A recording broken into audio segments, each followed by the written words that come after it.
Меня зовут Ольга Бойцова. Я антрополог, и я написала диссертацию о любительской фотографии в современной городской культуре. Потом она вышла книжкой. Мои интересы – это визуальная семиотика. То есть, что значит изображение, особенно любительские фотографии.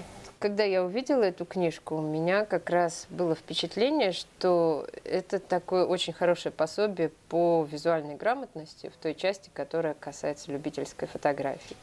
Потому что вот все сюжеты, да, и многие композиции, они повторяются, собственно, в этом и было послание автора, видимо, показать преемственность сюжетов, да, показать преемственность композиций, показать преемственность иконографии.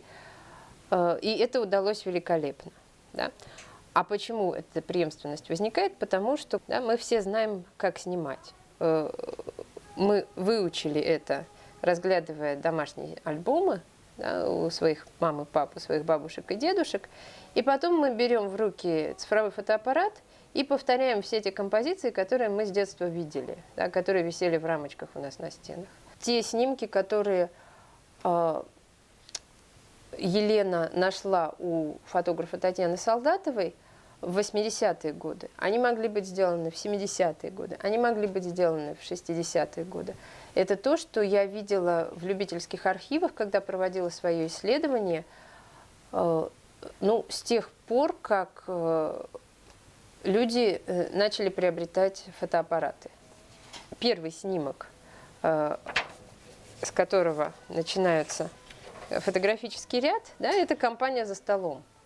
Ну, собственно, это квинтэссенция любительской фотографии. Вот если всю любительскую фотографию свести к одному снимку, это будет компания за столом.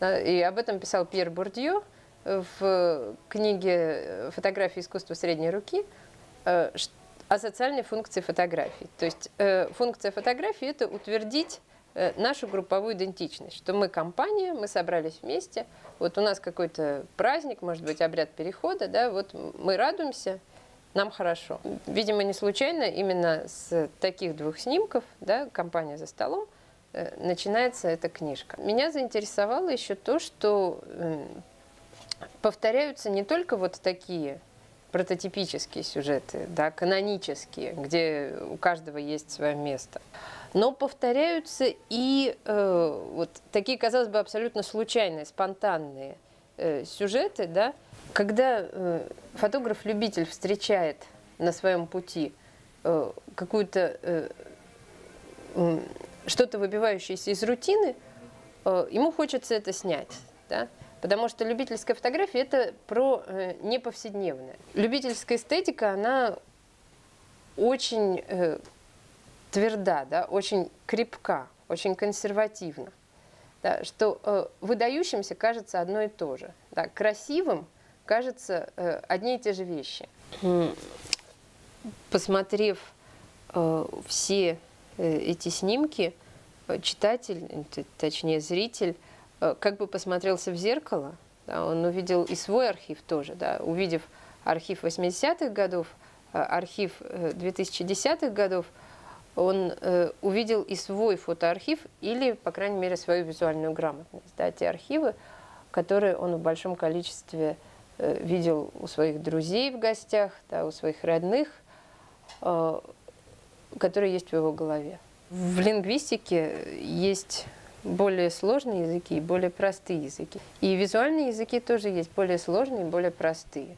Да, вот этот язык, он на самом деле не так уж и прост, да, потому что здесь мы видим очень много страниц, много разворотов, и сюжеты на них не повторяются. Здесь не на каждом развороте компания за столом, да, здесь не на каждой странице девушки с прижимающие к груди цветы.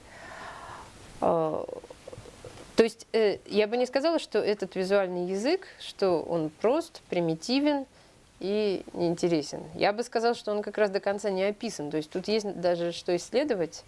И я думаю, что такое исследование можно было бы написать даже на основании вот этой книги.